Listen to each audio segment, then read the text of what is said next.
তৌফিক দান করে দিও, শরীয়ত মোতাবেক জীবন গড়ার তৌফিক দান করো। তাবলিতে কিন্তু এই বিলাসটা থেকে গেছে এখন থেকে। নাটোরের বড়াই গ্রামে এক আজব প্রেম ও প্রতারণার খবর এখন সবার মুখে মুখে। শুরুটা রূপালী পর্দার গল্পের মতো রোমান্টিক হলেও এর সমাপ্তি ঘটেছে চরম তিক্ততায়। জলন্দা গ্রামের ৬০ বছর বয়সী আকাব্বর আলীর জীবনে বসন্তের হাওয়া লেগেছিল এক ভ্যান চালক বন্ধুর মাধ্যমে। মুঠোফোনের মায়াবী কণ্ঠে ২ সন্তানের জননী তাসলিমার সাথে গড়ে ওঠে তার গভীর প্রেম।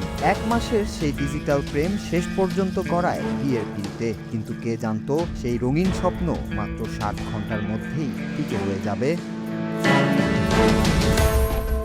ভালোবাসার টানে বয়সের ব্যবধান ভুলে ঘর বেঁধেছিলেন আকাব্বর। তিনি বিশ্বাস করেছিলেন পড়ন্ত বিকেলে তাসলিমাই হবেন তার জীবনসঙ্গী। কিন্তু বাসর ঘরের রেশ কাটতে না কাটতেই বাধে বিপত্তি। বিয়ের মাত্র ২ দিনের মাথায় মায়ের অসুস্থতার অজুহাত তোলেন নববধূ। সরল বিশ্বাসে স্ত্রীকে নিয়ে শ্বশুরবাড়ির উদ্দেশ্যে রওনা হন আকাব্বর। কিন্তু বনপাড়া পৌঁছাতেই ভিড়ের মধ্যে সুকৌশলে নিখোঁজ হয়ে যান তাসলিমা। মুহূর্তেই উধাও হয়ে যায় আকাব্বরের সাজানো সংসার আর নতুন জীবনের রঙিন স্বপ্ন। তাসলি তোমার মনে হয়েছিল তুমি আমাকে ফাঁকি দিয়া এই লিয়া যাবে তো মায়ের দেখতে, তুমি এইভাবে আমাকে ফাঁকি দিয়া তুমি চলে গেলে। তদন্তে বেরিয়ে আসে এক ভয়ঙ্কর রূপ। এটি কোনো প্রেম ছিল না, ছিল নিখুঁত এক প্রতারণার ফাঁদ। বনপাড়া থেকে চম্পট দেওয়ার সময় তাসলিমা সাথে করে নিয়ে গেছেন নগদ টাকা ও মহামূল্যবান স্বর্ণালংকার। আর বিয়ের স্মৃতি হিসেবে ঘরে ফেলে গেছেন সামান্য একটি ব্লাউজ।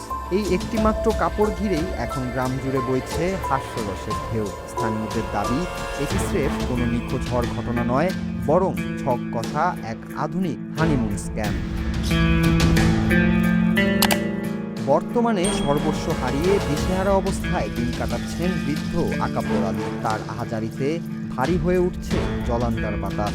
ভালোবাসার টানে বিশ্বাস করে সবকিছু সঁপে দিলেও বিনিময়ে পেয়েছেন শুধুই প্রতারণা আর সামাজিক উপহাস।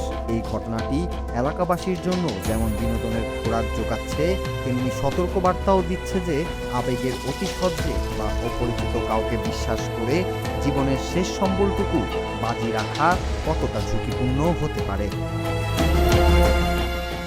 Raju, Bangla TV news desk.